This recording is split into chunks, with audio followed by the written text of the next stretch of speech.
Praise the Lord. இன்றைய நாளுக்கான வேத தியானம் 1 கொரிந்தியர் 3ஆம் அதிகாரம் 1 முதல் 23 வரை. மேலும் சகோதரரே, நான் உங்களை ஆவிக்குரியவர்கள் என்று எண்ணி உங்களுடனே பேசக்கூடாமல் மாம்சத்துக்குரியவர்கள் என்றும் கிறிஸ்துவுக்குள் குழந்தைகள் என்றும் எண்ணி பேச வேண்டியதாயிற்று. நீங்கள் பலன் இல்லாதவர்கள் ஆனதால் உங்களுக்கு போஜனம் கொடாமல் பாலை குடிக்க கொடுத்தேன். இன்னமும் நீங்கள் மாம்சத்துக்குரியவர்களாய் இருக்கிறபடியால் இப்பொழுதும் உங்களுக்கு பலன் இல்லை. பொறாமையும் வாக்குவாதமும் வேதங்களும் உங்களுக்குள்ளே இருக்கிறபடியால் நீங்கள் மாம்சத்துக்குரியவர்களாய் இருந்து மனுஷ மார்க்கமாய் நடக்கிறீர்கள் அல்லவா? ஒருவன் நான் பவுலை சேர்ந்தவன் என்றும் வேறொருவன் நான் அப்போலாவை சேர்ந்தவன் என்றும் சொல்லுகிறபடியால் நீங்கள் மாம்சத்துக்குரியவர்கள் அல்லவா? பவுல் யார்? அப்போலோ யார்? கர்த்தர் அவனுக்கு அருள் அளித்தபடியே நீங்கள் விசுவாசிக்கிறதற்கு ஏதுவாய் இருந்த ஊழியக்காரர் தானே. நான் நட்டேன், அப்போலோ நீர் பாய்ச்சினான், தேவனே விளையச் செய்தார். அப்படி இருக்க நடுகிறவனாலும் ஒன்றுமில்லை, நீர் பாய்ச்சுகிறவனாலும் ஒன்றுமில்லை, விளையச் செய்கிற தேவனாலே எல்லாம் ஆகும். மேலும் நடுகிறவனும் நீர் பாய்ச்சுகிறவனும் ஒன்றாயிருக்கிறார்கள். அவன் தன் தன் வேலைக்கு தக்கதாய் கூலியை பெறுவான். நாங்கள் தேவனுக்கு உடன் வேலையாட்களாய் இருக்கிறோம்.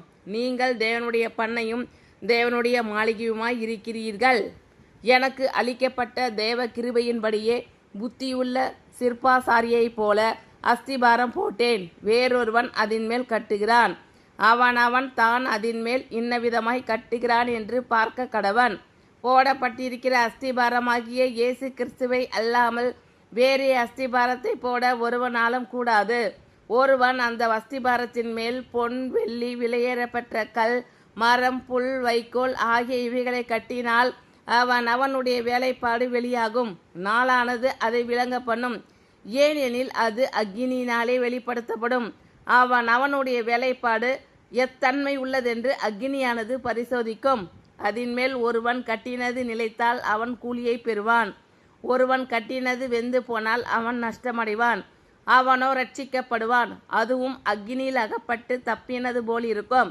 நீங்கள் தேவனுடைய ஆலயமாய் இருக்கிறீர்கள் என்றும் தேவனுடைய ஆவி உங்களில் வாசமாய் இருக்கிறீர்கள் என்றும் அறியாதிருக்கிறீர்களா? ஒருவன் தேவனுடைய ஆலயத்தை கெடுத்தால் அவனை தேவன் கெடுப்பார். தேவனுடைய ஆலயம் பரிசுத்தமாய் இருக்கிறது, நீங்களே அந்த ஆலயம். ஒருவனும் தன்னைத்தானே இருப்பானாக. இவ்வுலகத்திலே உங்களில் ஒருவன் தன்னை ஞானி என்று எண்ணினால் அவன் ஞானியாகும்படிக்கு பைத்தியக்காரனாக கடவன். இவ்வுலகத்தின் ஞானம் தேவனுக்கு முன்பாக பைத்தியமாய் இருக்கிறது. அப்படியே ஞானிகளை அவர்களுடைய தந்திரத்திலே பிடிக்கிறார் என்றும் ஞானிகளுடைய சிந்தனைகள் வீணாய் இருக்கிறது என்று கர்த்தர் அறிந்திருக்கிறார் என்றும் எழுதியிருக்கிறது. இப்படி இருக்க ஒருவனும் மனுஷரை குறித்து மேன்மை பாராட்டாதிருப்பானாக. எல்லாம் உங்களுடையதே. பவுலாகிலும் அப்போலோவாகிலும் கேபாவாகிலும் உலகமாகிலும் ஜீவனாகிலும் மரணமாகிலும் நிகழ்காரியங்களாகிலும் வருங்காரியங்களாகிலும் எல்லாம் உங்களுடையது. நீங்கள் கிறிஸ்துவினுடையவர்கள், கிறிஸ்து தேவனுடையவர்.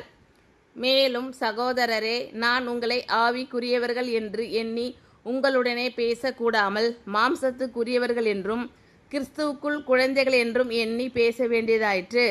நீங்கள் பலன் இல்லாதவர்கள் ஆனதால் உங்களுக்கு போஜனம் கொடாமல் பாலை குடிக்க கொடுத்தேன்.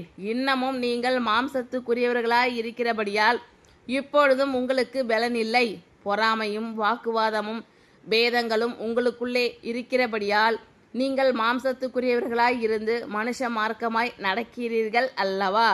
ஒருவன் நான் பவுலை சேர்ந்தவன் என்றும் வேறொருவன் நான் அப்போலாவை சேர்ந்தவன் என்றும் சொல்லுகிறபடியால் நீங்கள் மாம்சத்துக்குரியவர்கள் அல்லவா? பவுல் யார்? அப்போலோ யார்? கர்த்தர் அவனுக்கு அருள் அளித்தபடியே நீங்கள் விசுவாசிக்கிறதற்கு ஏதுவாய் இருந்த ஊழியக்காரர் தானே. நான் நட்டேன், அப்போலோ நீர் பாய்ச்சினான், தேவனை விளையச் செய்தார். அப்படி இருக்க நடுகிறவனாலும் ஒன்றுமில்லை, நீர் பாய்ச்சுகிறவனாலும் ஒன்றுமில்லை, விளையச் செய்கிற தேவனாலே எல்லாம் ஆகும். மேலும் நடுகிறவனும் நீர் பாய்ச்சுகிறவனும் ஒன்றாய் இருக்கிறார்கள். அவன் தன் தன் வேலைக்கு தக்கதாய் கூலியை பெறுவான். நாங்கள் தேவனுக்கு உடன் வேலையாட்களாய் இருக்கிறோம். நீங்கள் தேவனுடைய பண்ணையும் தேவனுடைய மாளிகையுமாய் இருக்கிறீர்கள்.